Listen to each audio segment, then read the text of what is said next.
হাড়হিম thriller সিনেমার দৃশ্যকেও যেন হার মানাবে এই কাহিনী। এক ভবঘুরেকে নৃশংসভাবে খুন করার ঘটনা ঘিরে চাঞ্চল্য ছড়িয়েছে। পুলিশ সূত্রে জানা গিয়েছে, মানুষ মেরে খাওয়ার উদ্দেশ্যেই খুন করা হয়েছিল ওই ব্যক্তিকে। ইতোমধ্যেই অভিযুক্তকে গ্রেপ্তার করেছে পুলিশ। তদন্তকারীরা জানিয়েছেন, জেরার মুখে নরমাংস খাদক ফেরদৌস আলম স্বীকার করেছে যে মাংস খাওয়ার লোভেই খুন করেছে সে। আর এই বিরলতম ঘটনা প্রকাশ্যে আসতেই তীব্র চাঞ্চল্যকর পরিবেশ তৈরি হয়েছে এলাকায়। ঘটনাটি ঘটেছে ভারতের কোচবিহারের দিনহাটা সাহেবগঞ্জ থানার কুরসাহাটে।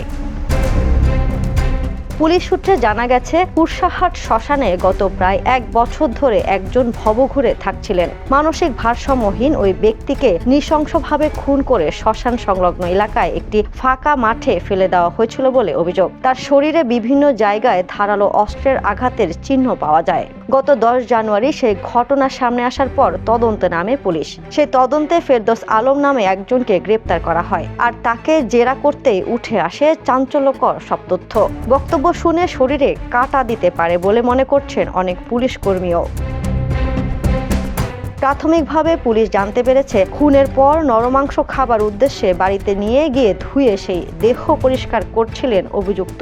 পরবর্তীতে মৃতের মাথা কেটে দেহ ফেলে দেওয়া হয়। পুলিশ অন্যান্য বিষয় খতিয়ে দেখছে। জিজ্ঞাসাবাদের জন্য অভিযুক্তকে আদালতের অনুমতিক্রমে 4 দিনের পুলিশ হেফাজতে নেওয়া হয়েছে।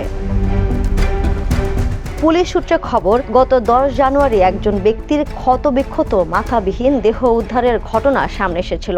তদন্ত করতে গিয়েই দেখা যায়, ওই ব্যক্তি ভবঘুরে অবস্থায় স্থানীয় শ্মশানে বসবাস করছিল। ওই এলাকায় কোনো সিসি ক্যামেরা ছিল না, তাই স্থানীয় বাসিন্দাদের কাছ থেকে সংগ্রহ করা তথ্যের ভিত্তিতে পুলিশ ফেরদৌস আলম নামে একজন অভিযুক্তকে গ্রেপ্তার করে। তাকে জিজ্ঞাসাবাদ করতেই জানা যায়, সে নেশার ঘরে থাকে। খুন করার উদ্দেশ্যেই সে ওই ভবঘুরেকে বেছে নিয়েছিল। নরমাংস খাবার উদ্দেশ্য ছিল তার। যদিও শেষ পর্যন্ত অভিযুক্ত সেটা করতে পেরেছে কিনা তা এখনো জানা যায়নি। তদন্তকারীরা সে কথা জানার চেষ্টা করছে। তবে মৃতদেহের বিভিন্ন অংশ ক্ষতবিক্ষত করার ধরন দেখে পুলিশ অনুমান করছে শরীর থেকে মাংস কাটা হয়েছিল।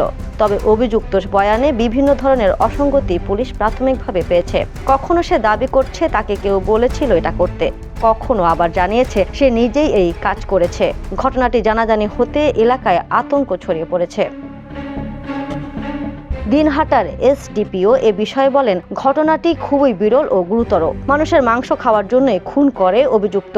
নরমাংস ভক্ষণের মতো বিরল ঘটনা হিসেবে একে বিবেচনা করা হচ্ছে। পুলিশ সূত্রে আরও জানা গিয়েছে, স্থানীয় সূত্রে পুলিশ অভিযুক্ত সম্পর্কে তথ্য পেয়েছে, তারপরেই গ্রেপ্তার করা হয় তাকে। এ বিষয়ে পুলিশ তদন্ত চালাচ্ছে। আরও তথ্য প্রকাশ করা হবে। অভিযুক্তকে এর আগেও একাধিকবার নেশামুক্তি কেন্দ্রে ভর্তি করা হয়েছিল বলেও জানান পুলিশ। আন্তর্জাতিক ডেস্ক, দ্য নিউজ।